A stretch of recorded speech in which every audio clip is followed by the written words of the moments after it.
Computer. Erev Tov and Shavua Tov. Shalom Aleichem. We're back with our weekly amazing, miraculous story with the Rebbe.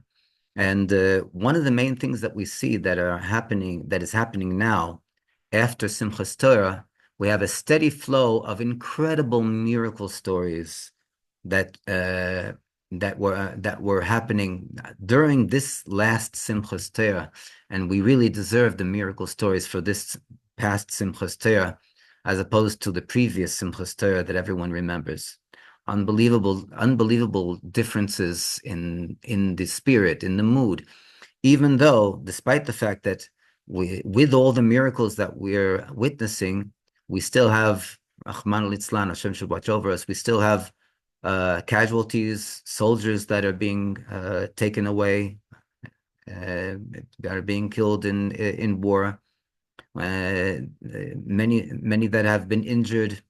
Uh, the hostages are still in captivity, and Rahman al Hashem has to watch. Hashem has to help to bring everyone back, to bring all the hostages back, and to heal all the injured, and to bring us a complete victory with all those that have fallen in the war, and all those that have fallen throughout the history of the Jewish nation, to be returned with Tchias HaMesim and the revelation of the Rebbe Shlita Melech Ha'Moshiach, and it should be Teichef Umiyad, Mamish, Mamish, Mamish, immediately now.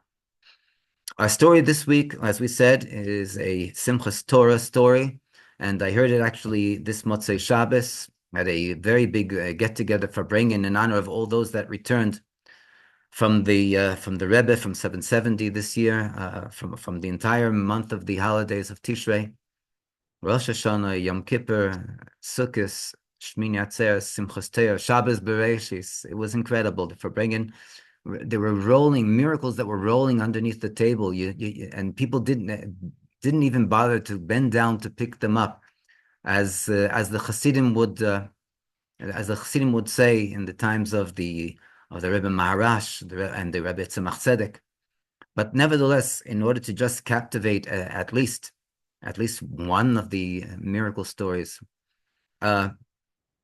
in a kibbutz not far from Tzfat, Moran, the kibbutz has a shliach from Tzfas, and Shneir Shachar his name is, and he's under the head shliach of the Ufaratz Kibbutzim of Rabbi Yaakov Tzvi Ben Ari, and he says that every year he has the ongoing challenge of being able to go and to hold a really full-fledged, large, developed hakofis for Simchas Torah, and afterwards hakofis Shnias, as we have in Eretz Yisrael, the second hakofis, with the culmination of Simchas Torah and Shmini Atzeres and Simchas Torah, which are the same day here in Eretz Yisrael. And one of the major challenges that he has every year is that they have a certain building that is designated as the synagogue, as the shul of the kibbutz, and it's actually not only a shul, but it's also, I think, a library and whatever. It's like, it's multitasking building, and all the time they want to try every year to get a larger building. There's a very large hall. And this is also a multitasking hall used for all kinds of activities of the kibbutz, and it's like maybe 3 times the size of the building that they have at the moment for the synagogue. But at least for Simchas Torah, they wanted to have a big place that they can sing, they can dance, and so on. Last year, they were in a very tight communications with the heads of the kibbutz, and the heads of the kibbutz were thinking of their request of receiving the larger hall, and at the end, instead of coming back to them and telling them one way or the other, yes or no, they just didn't get back to them. When they don't get back to them, so But so one is basically stuck, and they celebrated last year in Simchat Torah in the same area, the same building, the shul, the synagogue. This year, this year, again, going to the concept of v'nahafochu, the expression of everything was topsy-turvy, turned around. This year, before Simchat Torah, the board of the kibbutz come and they address the shliach, Rabbi Shachar, Shneir Shachar, and they tell him, listen, we don't want to impose upon you, but we have a very important request. What's the request? They said, due to the fact that there are army reservists that are going to be here for the holiday, since their commander is one of the kibbutz members, and therefore all the members of his unit are going to be here for the holiday together with him. So therefore, they're asking permission. The kibbutz are asking permission to be allowed to use the building of the synagogue to put up the army reservists, the soldiers from this unit. And then he's thinking, whoa, so wait a second. So you're going to leave me without any place to daven for Simchas Torah? Where are we going to have the hakofis? So they say, wait, and don't be worried about your services, because in lieu of the synagogue that we're going to be taking over for the soldiers, that we need for the soldiers, we're going to be giving you the big building that's it's literally almost next door. But they asked permission in order to move the entire minyan from the small synagogue that's been fighting and arguing and trying for so many years to move to the big building. They asked permission to move the synagogue to the big building for the Simchas Torah celebrations. The shliach was shocked out of his mind. He couldn't believe what he heard, but facts are facts, and this is what the kibbutz said. They're going to a building where they weren't allowed to go onto the lawn. They weren't allowed to dance and to celebrate Simchas Torah, the second hakofis, outside on the lawn that is adjacent to this building. That they also didn't allow in previous years. This year they were given the entire building with the inside, the outside lawn, everything. It was incredible. If this isn't enough, they come and they're there for Simchas Torah, and this is a kibbutz that is not observant. I'd say to call it not observant is like it's a real it's a downplay on words. If anything, they're the opposite. But for the meantime, yes, I mean they're good Jews and they're good neshamas and so on. But for the minyan, it's usually difficult. They have difficulties in order to go to generate 10 people for the minyan. And this time, all the soldiers, the reservists that were next door, they all came to pray for Simchas Torah in the minyan, because the war has influenced and has an impact on many soldiers and on many citizens all over Israel, to lean towards the belief in God and in Hashem, and to actually observe mitzvahs, to come and to partake in services and so on. And when people in the kibbutz saw that the soldiers were coming to the minyan, so this suddenly opened their eyes, and they all woke up, and they were like tens and tens of people that you never saw them all these years in the synagogue, in the shul of the kibbutz. All of a sudden, they all showed up. All of a sudden, they're all singing and dancing with the Torah scrolls, with the Sifrei Torah. It was a sight to see. But this is not the end of the story. This is not the end of the story. It was an incredible, amazing Simchas Torah, and the Hakofas Shnia is the second dancing and singing. Motzei Simchas Torah was also incredible. But then came in Eretz Yisrael. We have one day in between, as opposed to in the diaspora that this year there was not a day dividing between the 2 days of the holiday and Shabbat Bereshit. And since this was the case, so yeah, I mean, uh, the minyan went back for Shabbos Bereshis. It went back to the synagogue. It went back to the shul. But at this point, the shliach was kind of like concerned, because he knew that besides himself, there are only 7 people that come on a regular basis to make the minyan. And he was concerned, what's going to be the first Shabbos of the year. I mean, the first Shabbos after Simchas Torah, Shabbos Bereshis, the beginning of or the entire Torah. What's going to be? How is there going to be a minyan?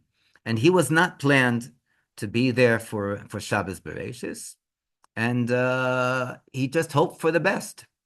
And as we just mentioned, that Shabbos, the 7 regulars arrived to shul for the minyan, and then all of a sudden, from out of nowhere, there was one soldier, one reservist. He's married, he has children, he has a family, but he all of a sudden showed up to the service, to the prayers, and they're looking at him, and he's all bandaged up. Literally, the top of his head is all bandaged with white bandages, and you can even see the wounds from underneath. And they said, "Wow, what in the world? What happened to you?" And this, mind you, was the soldier that literally made the entire Simchas Torah. He made the joy and he made the happiness, because apparently he's a traditional Jew. In other words, he knew the prayers, he knew the services, he knew the songs, and every hakofa, every time before the singing and dancing, before they go around the bima with these Torah scrolls, so he banged on the bima, he banged on the big table that we read the Torah, and he said that this is the simcha of every single Jew, and he wants to make sure that everyone's going to sing and to dance. And every time they began the hakofis, there's 7 hakofis altogether that we go around the bima. Every time he started it with the song Mashiach, Mashiach. No other song. This is the song that went around the bima 7 times. I mean, in the middle they changed to different other tunes, but this is the tune that and his name is, if I'm not mistaken, Shammai, like Beit Shammai, the great Talmudic scholar, Shammai. So this was his name, and he was the one that he was the energy, the light, the entire vivifying life of the party. So he all of a sudden, the Shabbos, he shows up and he's in the kibbutz, and they asked him, "What in the world happened?" So he said, his unit has a very special tafkid, very special role. What they do is they put together this unit in order to go and to gather together and to salvage and to literally to go and to write down verbatim every single piece, every single weapon, every single bomb, every single missile, every single rifle, every single gun, ammunition, and anti-tank missiles. They have to go and they make these lists, and then they pile it up on these enormous trucks, and they take all this booty, war booty, and they bring it back to Israel. Some of the weapons are reused. Some of the weapons are destroyed, and other weapons, he couldn't tell us what he couldn't tell what is done with the other weapons. They learned the strategies and the technology of the enemy from the weapons. There's certain certain missiles were guided missiles and so on. And he said that they are literally taking out from Lebanon, even from South Lebanon, all the villages, that were taken over, and they're being the terrorists are being removed, and they remove the citizens, the civilians before they enter these villages in order to make sure to try to minimize any casualties to citizens. And he said trucks and trucks and trucks are being taken out of southern Lebanon, brought to Israel. This past Friday, and we said it was at the end of Simchat Torah, Friday, they were back in the base. This past Friday, as they're taking the trucks back to Israel, all of a sudden they found themselves under attack by the terrorists were shooting anti-tank missiles, and it was shocking. One of the missiles hit one of the trucks. The truck that he was in, together with a few other of his soldiers that were at Simchat Torah at the kibbutz at Moran. And as it hit, so the sharpenel flew all over, and he was hit literally. They have their combat helmets on their heads, but literally there was sharpenel that hit. I don't want to show it on myself, but between the combat helmet and the face, there's open space, and he was hit over there, and he was full of blood. Don't want to be too graphic here and on the stories, but he was taken to the hospital, and no one knew what his situation is. No one knew what's going to be with him. No one knew how deep the sharpenel entered, and so on. And as they are checking him, the doctors are going over his face. They tell him, "You had an unbelievable miracle, unbelievable miracle." I said, "What happened?" He said, "You know, you have your face is full of blood, but the sharpenel didn't penetrate, barely, a few millimeters, and thank God, all you need is to be cleaned up, to be stitched up, and you're as good as new." And this is how he decided he wasn't going to be able to get back home, because he lived too far from the border in order to get back home. After he was taken care of, and he was bandaged up and sewed up, so he decided he wants to say the blessing of Hagomel.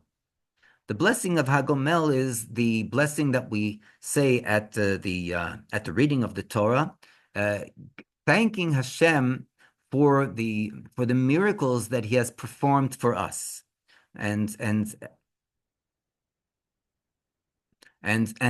blessing Hashem that He will continue to do more and more miracles for us in the future. And so he was thinking, where does he know anyone to land on in order to come to a synagogue where they're going to be reading the Torah, so that he can say the blessing of Hagomel?